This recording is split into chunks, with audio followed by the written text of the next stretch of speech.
Hello friends, welcome to another day of Q&As, joined by my lovely and helpful wife Lucie. Hi guys. Lucie will be asking me one of your questions from Instagram. So the next question is by Josh Jasper22. Hi Leo, could you explain the potential negative effect of long-term caffeine use, especially large amounts? Also, would you do a video in the future recommending some of the books that have had biggest impact in your thinking from a multitude of subjects? Okay, thank you Lucie. So I'll answer the second question last. Let's talk about caffeine briefly. So for a long time I didn't really appreciate caffeine personally because I thought that it was not as performance enhancing as some of the other stimulant molecules. And it certainly isn't for anybody, molecules that will affect norepinephrine more, like modafinil, or dopamine more, like amphetamines, produce better concentration, better effects like that. But surprisingly, it turns out that, and also another thing, which is that I thought that the health-preserving effects of caffeine were mostly due to coffee, the polyphenols in coffee. Okay. Or not just polyphenols, but the phytochemicals in general. Because coffee as well as teas have a lot of phytochemicals that seem to be associated with better health outcomes. Like, for example, coffee is extremely good for the liver. Across so many studies, it's shown to be like that. But I always thought that it wasn't caffeine that does that. Turns out I was wrong. So I received this question and I said I should look more into it just to be sure. And when I did, I was quite surprised. So for those that don't know, caffeine has a couple of effects in the brain. But the main effect that it has is that it blocks what are called adenosine receptors. Adenosine is a hormone, one of the three main hormones involved in the sleep-wake cycle. Okay. As adenosine builds up throughout the day in a cumulative fashion, you get more and more tired. Adenosine is your tiredness hormone, whereas melatonin is the one that puts you to sleep. Adenosine makes you tired. So what caffeine does is it actually blocks the receptors of adenosine. So adenosine can't work on those receptors. The interesting thing is that apparently this process, just blocking the adenosine receptors, causes a number of wonderful effects in the body. So first of all, maybe I should title this video "Why Caffeine is Good for You." Really, I was really surprised. And I looked at a lot of papers on the subject to come to a conclusion. But basically, it seems that the blocking of the adenosine receptors causes, number one, in chronic use, it causes an increase in brain-derived neurotrophic factor, which we talk about a lot. It's called BDNF. It's one of the main growth factors of the brain. Like bodybuilders think of growth hormone or IGF-1 for the body. Brain-derived neurotrophic factors, the main neurotrophic factors, which means it grows new neurons in the brain, which then differentiate and proliferate throughout the brain in adulthood. So caffeine does that via this one mechanism. It also, number one, it's shown to reduce the development of beta amyloid plaques, which are the plaques that are involved with Alzheimer's disease, one of the two main pathologies of Alzheimer's disease, in rodent studies. And it is also shown to reduce the pathology associated with tau. Tau tangles are the second pathology, brain pathology of Alzheimer's disease, in rodents again. Now the interesting thing is, it's also shown to limit the damage that comes from the toxin MPTP. MPTP is the main toxin used to simulate Parkinson's disease in rodents. When they deliver MPTP to rodents, their dopaminergic neurons in what would be in a human, the nucleus accumbens, dies. And when those neurons die, they develop Parkinsonian-like symptoms. So interestingly, pre-treatment with caffeine limits the amount that MPTP can destroy those neurons. So caffeine is neuroprotective as well. So it reduces the symptoms of those pathologies, it reduces the buildup of amyloid plaques, and it reduces the ability of this toxin to kill dopaminergic neurons. What else kills dopaminergic neurons, for example? Excitotoxicity from dopaminergic drugs like amphetamines. I see. So it would be interesting to hypothesize that combining a little bit of caffeine with an amphetamine may offer a protective element as well. And there may be other things that would also, actually I'll speculate I think in another video we do today. So that's regarding the brain. Now in human studies, caffeine has been identified strongly as caffeine consumption is inversely associated with the rates of Parkinson's disease in people. in human beings, in epidemiological studies, consistently all the time. And it's not coffee, it's caffeine. Caffeine in coffee, but not just coffee. Okay.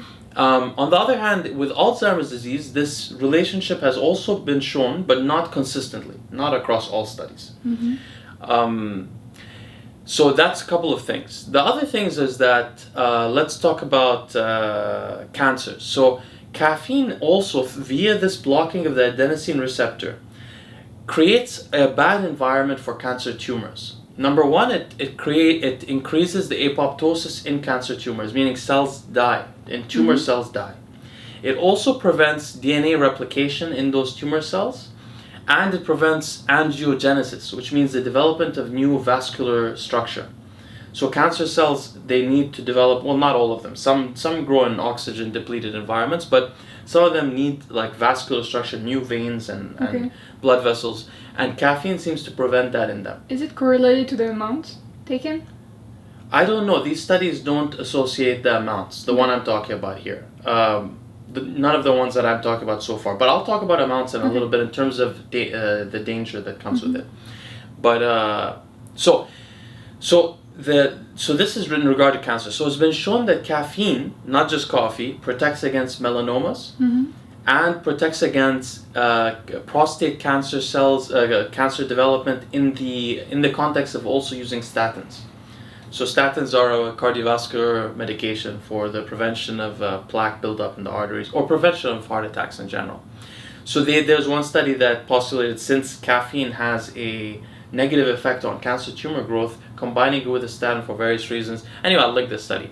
So very interesting. Now, liver cancer, interestingly, caffeine is not associated with better outcomes, only coffee is. So it is coffee that maybe the phytochemicals in coffee that are so good for the liver. But all the other cancers, caffeine seems to have some good effects for.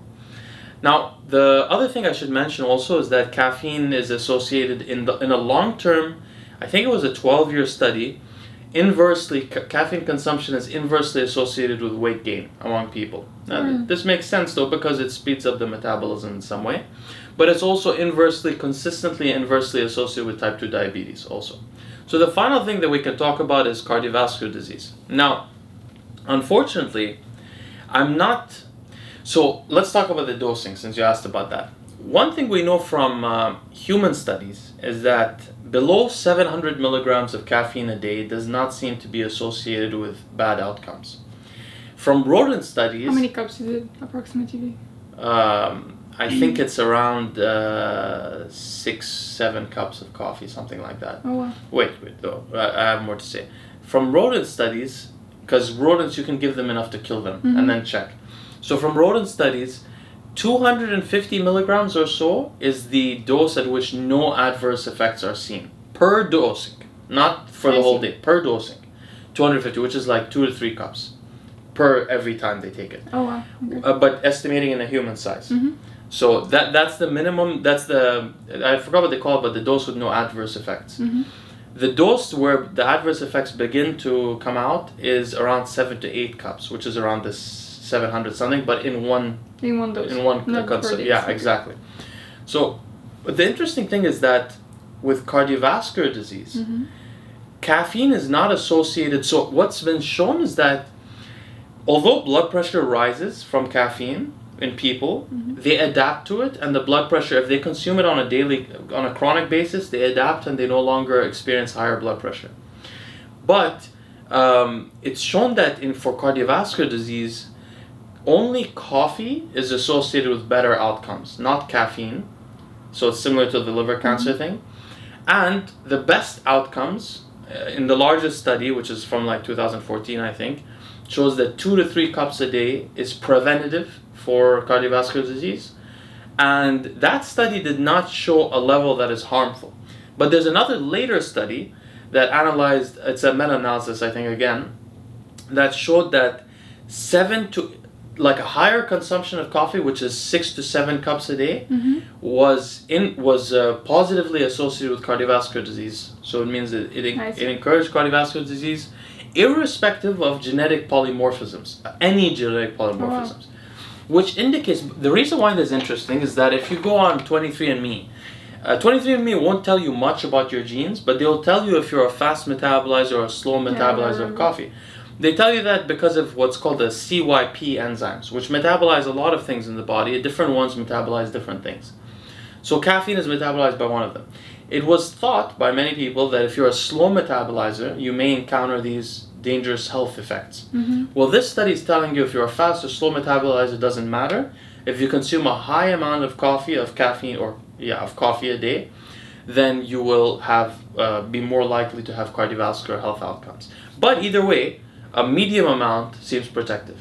Interesting. So overall, what we can say is that caffeine seems to be protective for the brain. It seems to be protective for metabolic diseases.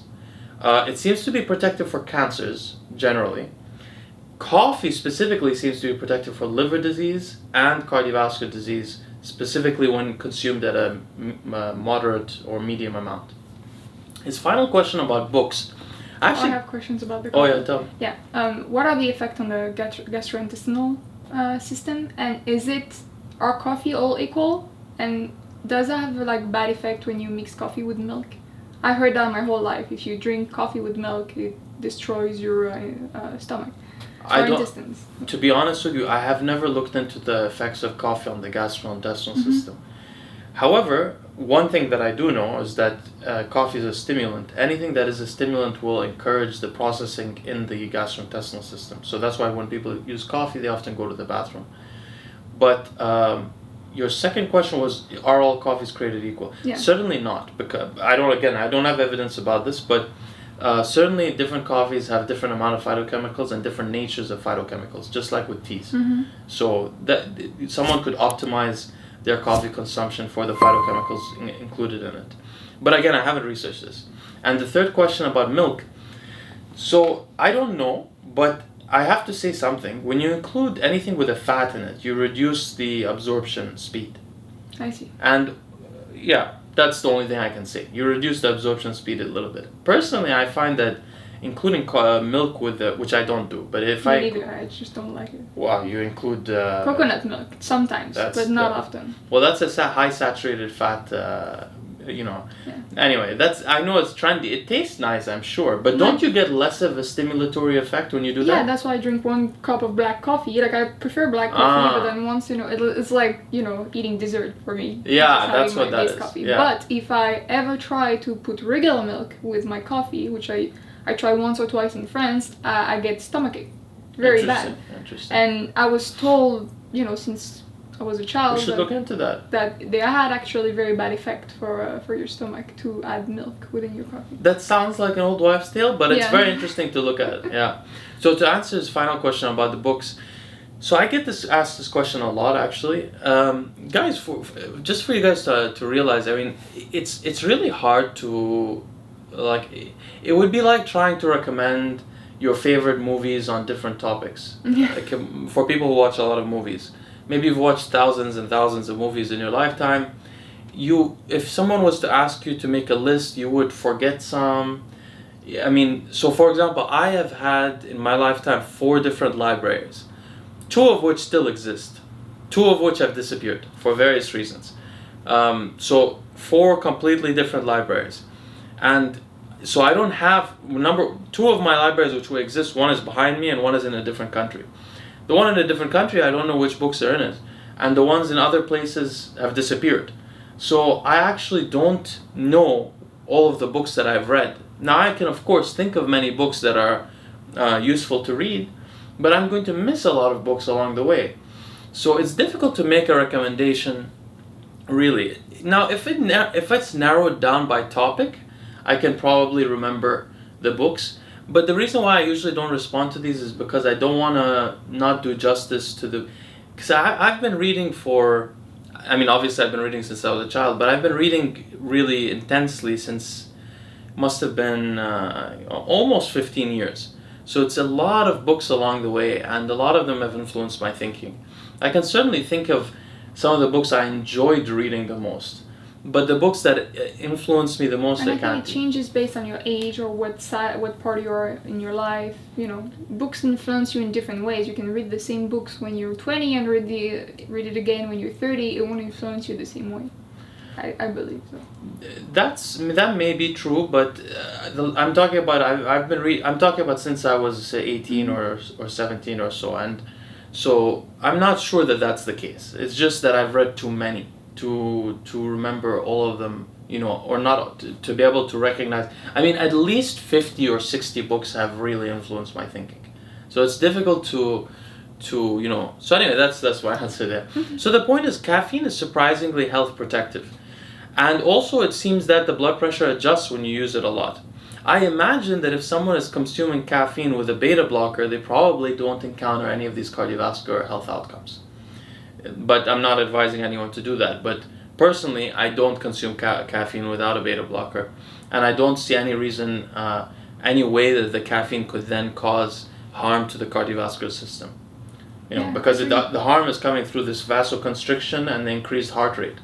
But supposedly you adapt anyway to the vasoconstriction. But even if you don't, if you take a beta blocker at the same time, then you're just getting that blocking of the adenosine receptors, which seems to be conductive to mental health. Yeah, I drink 2 cups of coffee a day. Unless I'm doing fasting, I don't see any change in my heart rate, or I don't feel any different. Interesting. Yeah, you adapt to it.